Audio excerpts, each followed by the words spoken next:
Welcome to day one of the rest of your life. This is Tracy from Esther 414 Ministries. Thanks for watching the videos. Thanks for joining me.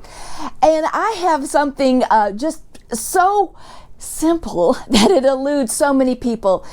So many people out there are asking and wondering, how do I pray? What do I do? I mean, how do I go about it? I mean, what am I supposed to say to God?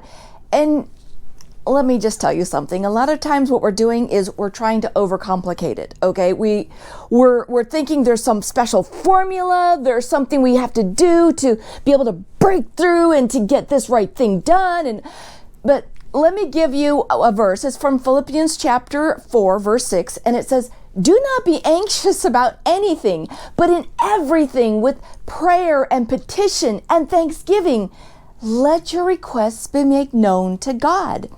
See, to simplify that down, what the Apostle Paul is telling us in that particular chapter, he's telling us that we don't need to be worried about things. We don't need to be worked up and stressed out about things, because when we do that, we're trying to grab control of things instead of releasing it to the Lord.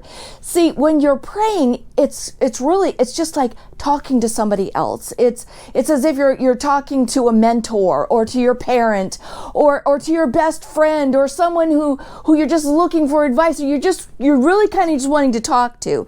And we forget that God wants a relationship with us. He just wants to hear from us, and he wants to talk to you. He wants to impart things to you, meaning he wants to work through his Spirit and then make things come alive to you. So in your heart, all of a sudden it'll just jump, and then you'll start to want to start talking to him. And that's what he wants. He wants you to verbalize these things. And see, and also if you go forward in that verse, it talks about with thanksgiving, that you're making your requests known to God with thanksgiving. Thanksgiving is another word for worshiping God, for praising him. I did another devotion on how to hear from God, and it was talking about worship. And that's what we need to do, whether we're worshiping him through song or we are giving him his due glory. He is magnificent. He is omniscient, meaning he's all-knowing. He's omnipotent, meaning he's all-powerful. And we just repeat these things back to him. We say, "Oh Lord, you are omnipotent," meaning you are giving him praise. He is a king. Now we have to keep that in mind. He's not our best bud, okay? But he does want to be a friend. He does want to have that relationship with you, like a father and a child. So we just need to start developing that relationship with the Lord. You just start by simply coming to him. You give him his praise, his due, his honor. You magnify him, and then you simply just start talking to him. If there's something on your heart, let him know what it is. He already knows, honestly, because he is all-knowing. He knows all things. So you're not really telling him anything he doesn't know, but it helps us. Prayer doesn't change God, it changes us.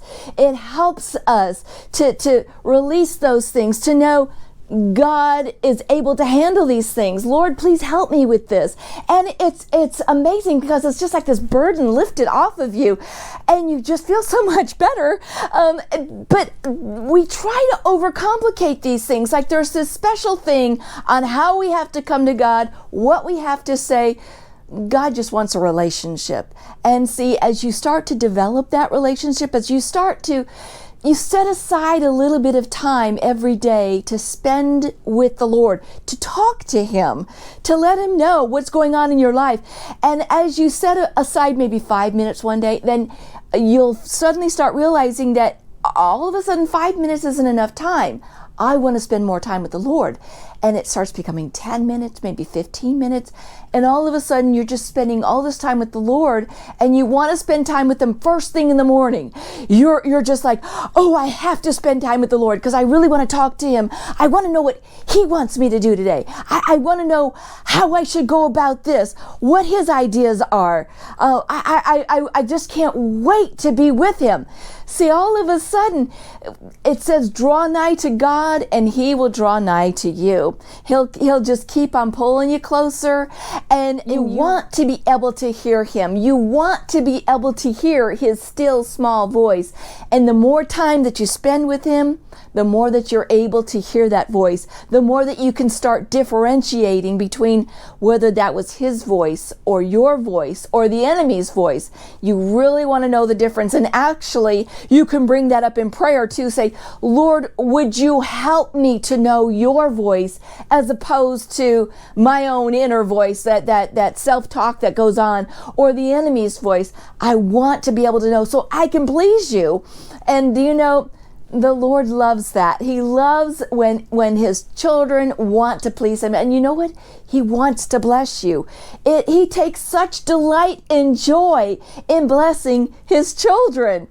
So I want to encourage you to start that relationship with the Lord if you haven't already. If you aren't already in a prayer relationship with the Lord, I encourage you to start one. And if you do have a prayer relationship, I encourage you to make it even stronger, to make it a real important part of your day, every day. And believe me, you will see the benefits within your life. This has been Tracy from Esther 414 Ministries with day one of the rest of your life.